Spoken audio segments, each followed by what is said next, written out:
Moving on to 4 individual items for consideration. Number 2, discuss and consider approval of funding for the engineering of a Texas Department of Transportation pedestrian bridge. And I put this on the agenda. Margaret Drake asked to have this put on the agenda, and she'll speak at this time. Good afternoon. My name is Margaret Drake. I think you're supposed to identify yourself. Right? Yes, you are. Okay. And your address. My address is P.O. Box 1338, Glen Rose, Texas. Does that help? No.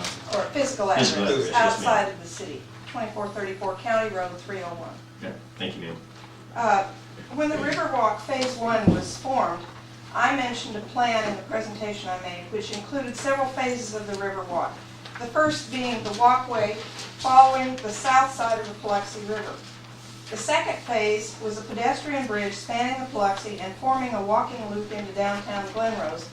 The location of the bridge was to be at the Paluxy, over the Paluxy at Walnut Street in downtown Glen Rose. In the first phase, we've now completed that, and it's now time for the second phase to come to realization. The committee has found a way to accomplish that, and that's part of my presentation tonight. And there are members of the committee in the audience. If you'd raise your hand, I'd appreciate it, plus Chris on the council. The city gave the committee $900 for a report to be prepared by Patrick Sparks Engineering regarding feasibility of using some old bridges at the proposed site. Now, I'm here to also report on his recommendations. Next slide, please. Before going further, I want to give you some basic facts about the proposed river crossing. The at-grade crossing, which has been recommended by KSA Engineering, is 273 feet, and the longest span would be 160 feet. The high water crossing would be 309 feet long, the longest span also being 160 feet. Also, my husband Bob measured the actual riverbed, and its span is 150 feet. Now, when KSA Engineering made the recommendation of the at-grade crossing, they had a specific bridge in mind, and I'll get into that a little bit more later. Next slide, please. Mr. Sparks was asked to examine the usefulness of 4 bridges. The Old Black Bridge, the Whipple Bridge, which came up when we were already down in that area, the Old Squaw Creek Bridge, and the Texas landmark Bluffdale Bridge. Next slide. The first was the Old Black Bridge in Bosque County, adjacent to County Road 3310. He concluded there were too many repairs needed on this bridge. It was very costly to move and reassemble. It had to be lifted. The steel is corroded. It has to be lifted with 2 large cranes, disassembled on the site, and repaired. It's 220 feet long, 16 feet wide, and 40 feet high. It's pretty large, and constructed in 1904. Next slide. The Whipple Bridge is in a park in Clifton, and the county judge was interested in moving that bridge because it's been deemed unsafe for traffic, and he wants to build a new bridge there, so he was kind of trying to encourage us to consider that bridge. However, we would probably encounter a great deal of resistance from the city of Clifton that doesn't want the bridge moved. Next slide. The Old Squaw Creek Bridge is out at the golf course. It's a 100-foot span. It would require the least amount of rehabilitation, and it would be less expensive to move. Next slide, please. Here's an old drawing of the Squaw Creek Bridge when it was showing what it looked like when it was still in use. You can see that the piers would have to be substantial. Since the bridge span is about 100 feet, the piers would need it to be within the riverbed. Next slide. The last bridge examined is the Texas landmark Bluffdale Bridge. It's a cable-stayed bridge. It could make quite a statement in our proposed location. This bridge is located on County Road 149, 1.5 miles above the Paluxy crossing on 377 in Bluffdale. Next slide. This design is the committee favorite, the old Bluffdale Bridge. We walked the span on that existing bridge, and it's 165 feet, so it would cross our 150-foot riverbed. Now, next slide. Here's another better picture of the same type of bridge design. It's not the Bluffdale Bridge, but it's the same design. And you get a kind of an idea as to what a pedestrian bridge would look like going over the Paluxy there. This is an unidentified suspension bridge that no longer exists. Next slide.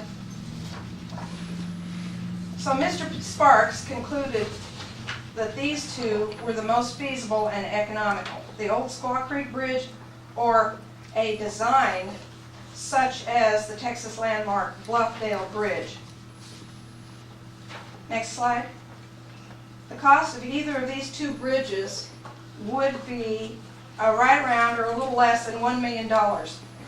Additional items such as trails, parks, streetscaping, or more expensive lighting and other things that you chose that would be more expensive would probably bring the cost to around $1.5 million, maybe less than that. Again, these were just guesstimates on his part because he was doing very preliminary work for us with $900 in the budget. Next slide.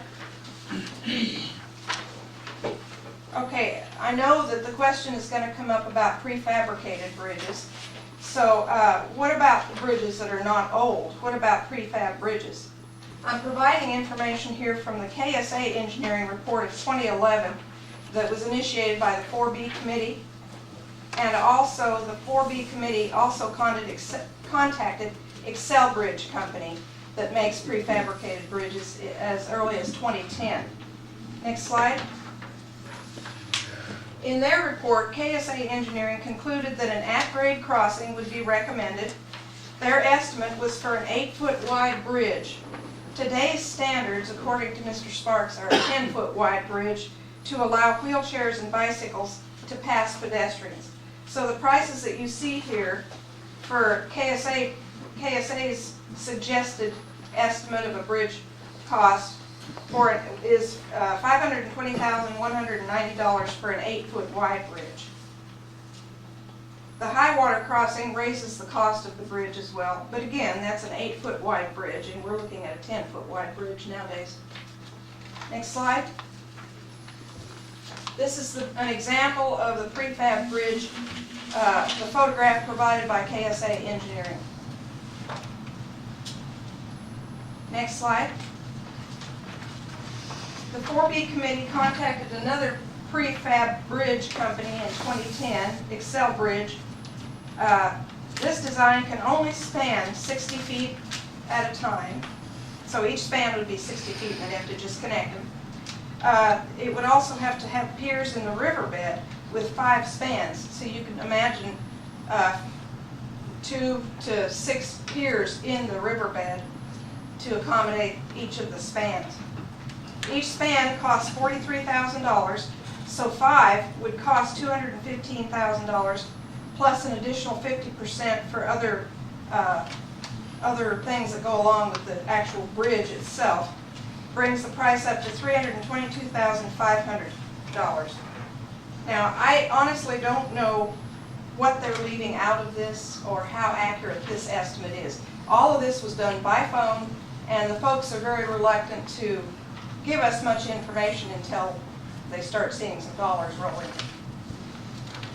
Next slide. In any event, the next step is to provide engineering reports. So, according to Mr. Sparks, this is what they will do.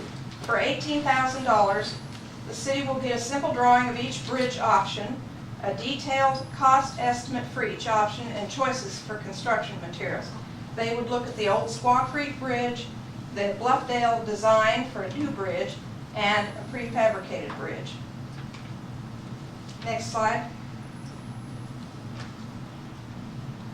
For $35,000, they would conduct a schematic design, which includes technical drawings of the top and side view of the chosen bridge, The plan will be defined, the geographic position will be profiled, information on how wide and how tall will be provided.